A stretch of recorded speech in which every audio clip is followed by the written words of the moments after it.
Welcome back again in NS coaching centre channel. हाँ जी, पिछली video में मैंने बताया था दो ध्रुवीयता का चैप्टर स्टार्ट किया था। उसके अंदर मैं बताया था कि सोवियत संघ के विघटन के क्या कारण पड़े और सोवियत संघ के विघटन के क्या कारण थे। जब सोवियत संघ का विघटन हुआ ना, तो उसके साथ एक विचारधारा की समाप्ति हुई थी और वो विचारधारा थी समाजवाद। कौन सी? जिस समाजवाद की क्या हुई थी? समाप्ति हुई थी। कहाँ पे समाप्ति हुई थी? सोवियत संघ में। कहाँ पे समाप्ति हुई थी? सोवियत संघ में। हाँ जी, जब समाजवाद की समाप्ति हुई, अब देश चलाने के लिए कोई ना कोई तो व्यवस्था चाहिए होती है। बिना व्यवस्था के कोई देश चल नहीं सकता। तो जब समाजवाद की समाप्ति हुई तो एक मॉडल पेश किया गया। सोवियत संघ के जितने विघटन देश हुए थे उनके सामने एक मॉडल पेश किया गया, और जो मॉडल दो जनों ने मिलकर बनाया था, वर्ल्ड बैंक और आईएमएफ।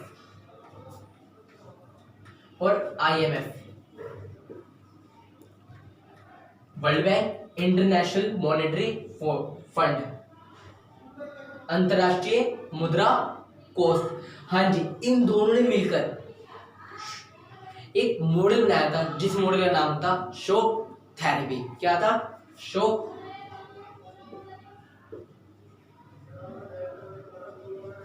और ये 1990 में बनाया गया था। किसके लिए? सोवियत संघ के लिए।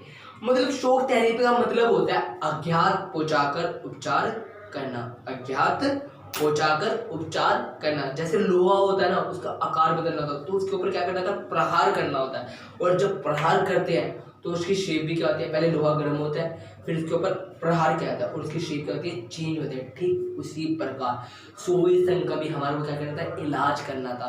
और इन दोनों ने जिम्मा संभाला और इन दोनों ने बोला कि इसको आघात पहुंचाकर हमारा क्या करना है? उपचार करना है। जो इसकी बीमारी है, जो इसका विकास नहीं हो पा रहा, हम इसका विकास करेंगे।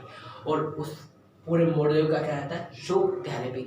जब इन्होंने शॉक थेरेपी का मॉडल रूस में अप्लाई, सोवियत संघ में अप्लाई किया, जितने विघटन देश थे, तो उसके अंदर क्या परिणाम निकले?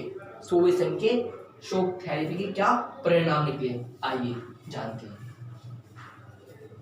शॉक थेरेपी के परिणाम। और पेपर में क्वेश्चन आता है, पेपर में क्वेश्चन ऐसे आता है, शॉक थेरेपी के परिणाम से लेने आते समाजवाद का पूंजीवाद की तरफ जाना कोई आसान नहीं था। ऐसे पेपर में क्वेश्चन आता है और मोस्ट इम्पोर्टेंट क्वेश्चन है इस चैप्टर का। हाँ जी, शॉक थेरेपी क्या पढ़ने हमारे को परिणाम। जब आईएमएफ और वर्ल्ड बैंक ने ये मॉडल सोवियत संघ के जितने भी गणराज्य थे उनको जब ये सौंपा, उनके ऊपर थोपा या जो भी करा, तो उसके क्या क्या रिजल्ट निकले। हाँ जी, फर्स्ट राज से, हाँ जी, ग्रास से, कि आपको पता है कि समाजवाद के अंदर क्या था? छोटी सी लेकर, पेन से लेकर हवाई जहाज तक सब किसके अंडर था? सरकार। किसके अंडर था? सरकार के नियंत्रण में था। पर शॉक थेरेपी में बात की गई थी कि इसे सरकार के नियंत्रण से हटाकर, सरकार के नियंत्रण से हटाकर निजी हाथों में देना है। किसके हाथ में देना है? निजी हाथों में। और इस मॉडल के तहत जितने भी सरकारी उद्योग थे उनको इतने औने पौने दामों, मतलब इतने कम रेट में बेचा, और दुनिया की वो सबसे बड़ी क्या कहलाई? राज सेल कहलाई। मतलब बहुत कम दामों में जो सोवियत संघ के जितने भी उद्योग थे, जो सरकार के नियंत्रण में थे, जो भी सरकारी नियंत्रण में चाहिए थी, वो क्या? औने पौने दाम, मतलब चलता हुआ रेट में, बहुत कम रेट में बेचे गए और इतनी बड़ी सेल हुई थी, बहुत बड़ी बिक्री हुई थी उनके उद्योगों की। और उसका नाम क्या पड़ गया? Grass cell. ग्रास सेल क्या थी? जो 1990 में शॉक थेरेपी के मॉडल के द्वारा सोवियत संघ के गणराज्यों को सरकारी हाथों से निजी हाथों में सौंपा गया था, उसे क्या कहा जाता है? Gross sale. मतलब क्या है? ग्रास सेल के अंदर क्या है? बहुत औने पौने दामों में क्या है? उनके उद्योगों को बेच दिया गया था। सेकंड पॉइंट,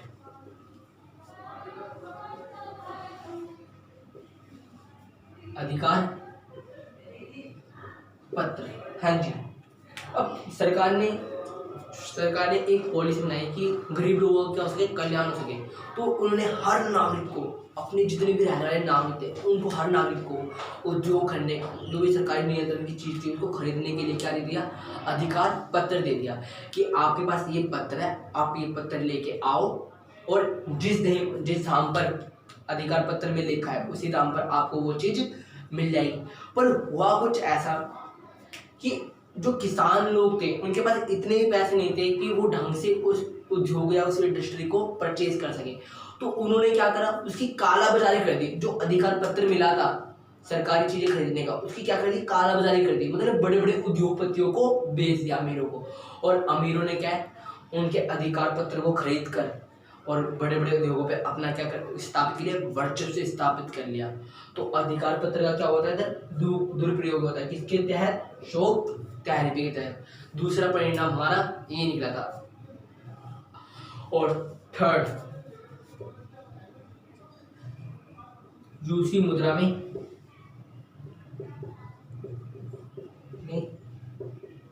गिरावट। हाँ जी, रूस में जो मुद्रा चलती है उसका नाम है रूबल।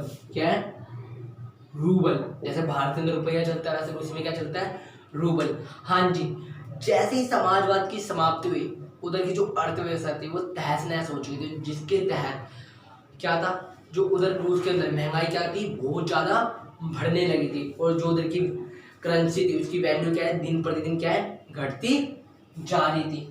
तो रूसी मुद्रा में क्या थी, गिरावट आ रही थी। किसके तहत, शोक थेरेपी के तहत। चौथा पॉइंट, विदेशों पर नियंत्रण। विदेशों पर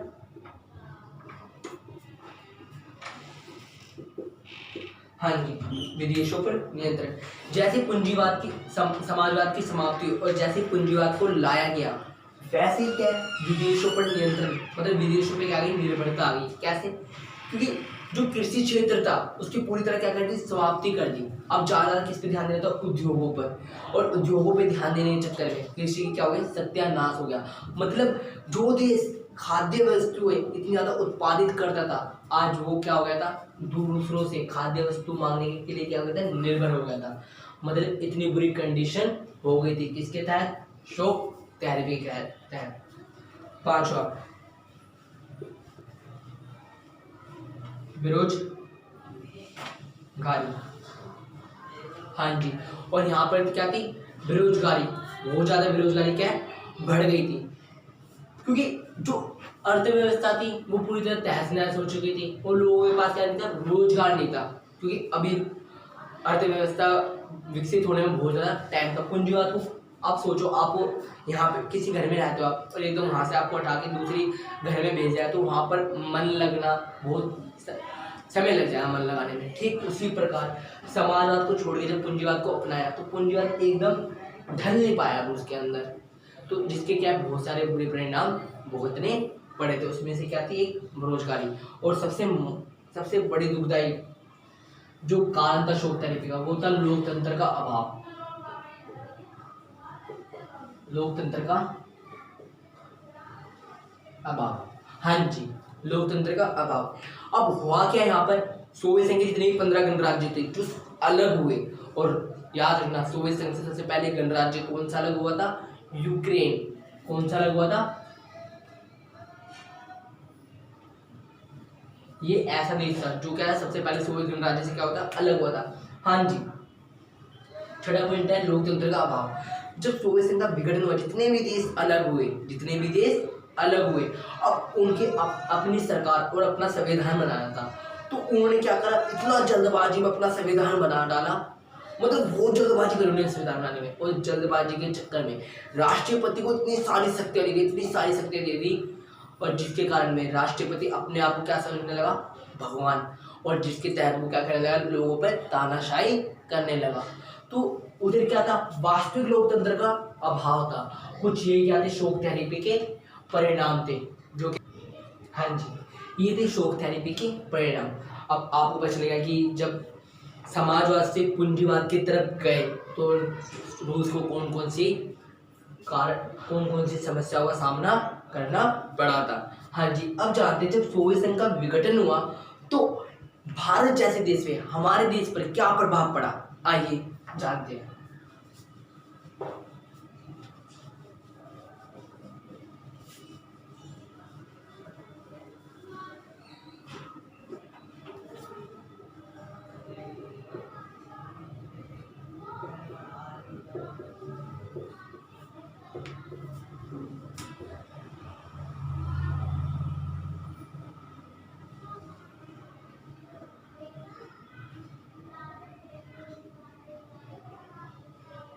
हाँ जी, सोवियत संघ के विघटन का प्रभाव भारत पर क्या पड़ा।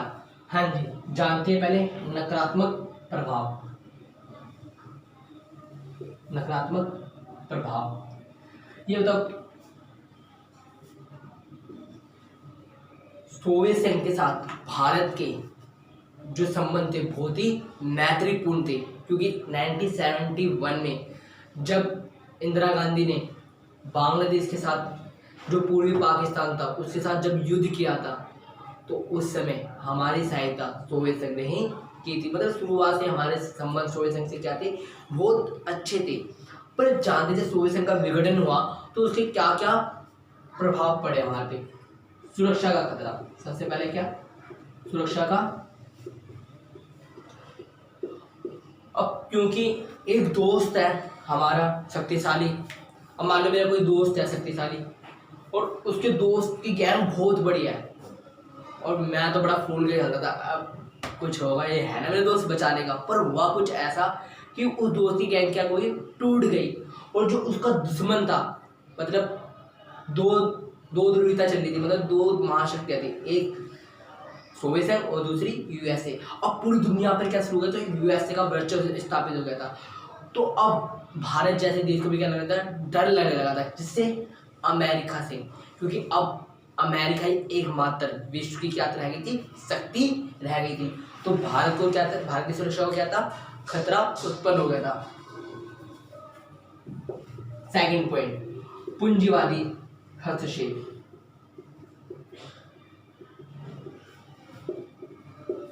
सोवियत संघ के विघटन के साथ ही समाजवाद की क्या हो गई थी, समाप्ति हो गई थी। और अब मैंने आपको बताया था यहाँ भी होगा वहां भी होगा, अब तो सारे जहां में होगा, क्या, मेरा ही जलवानी, पूंजीवादी व्यवस्था। अब पूरे देश में धीरे धीरे तेजी से क्या पूंजीवादी व्यवस्था फैलने लगी थी। और जो सोवियत संघ से अलग देश हुए थे वो भी क्या थे, पूंजीवादी देश के और क्या बड़े थे, अग्रसर हो रहे थे। और ठीक उसी प्रकार जो पूंजीवादी देश थे वो क्या कर रहे थे, जो तीसरी दुनिया के देश थे उनमें क्या करते, हस्तक्षेप करने शुरू कर दिया था। तो भारत जैसे देश को भी क्या लेने लगा था, डर लगने लगा था। और 1990 जब भारत ने परमाणु परीक्षण किया था तो आपको याद होगा कि अमेरिका ने भारत पे क्या लगा दिया था, प्रतिबंध लगा दिया था। और ठीक जैसे ही भारत ने प्रतिबंध लगाया था 2 दिन के अंदर ही अंदर अमेरिका को वो प्रतिबंध हटाना पड़ा भी था।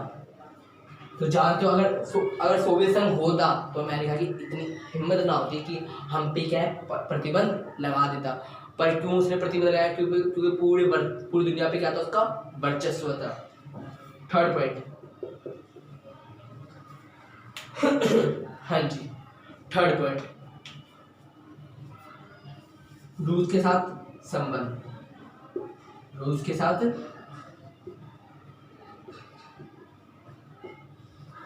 अब सोवियत संघ के 15 गणराज्य थे और 15 गणराज्यों में से जो 14 गणराज्य थे ना, उनके साथ भारत के संबंध क्या नहीं बन पाए, अच्छे नहीं बन पाए। सिर्फ और सिर्फ एक ही देश के साथ क्या हमारे संबंध, मित्रतापूर्ण के संबंध स्थापित हो सके, किसके साथ, रूस के साथ।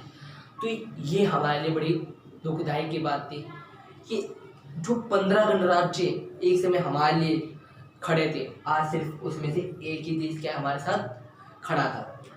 अस्थिरता तथा तनाव, अस्थिरता तथा तनाव। और जो ये नए देश, जो सोवियत संघ से जो नए देश स्वतंत्र हुए थे, उनके अंदर क्या था, अस्थिरता। मतलब राजनीति में क्या नहीं थी, स्थिरता नहीं थी, और बल्कि क्या था, तनाव का वातावरण ज्यादा था, जो भारत के लिए क्या था, खतरा था। क्योंकि इधर के लोगों, इधर के जो देश थे, उन्होंने साफ साफ आइडियोलॉजी बना ली थी, विचारधारा बना ली थी कि हम अपने संसाधन दूसरों को कम देंगे। और भारत प्राकृतिक संसाधन, प्राकृतिक गैस, बहुत सारी चीज़ें क्या है इन देशों से प्राप्त करता था। अब वो सब क्या है मिलना बंद हो गई थी। ये सब भारत पे क्या पड़े थे, सोवियत संघ के विघटन के प्रभाव पड़े थे। I hope you understand this chapter very well.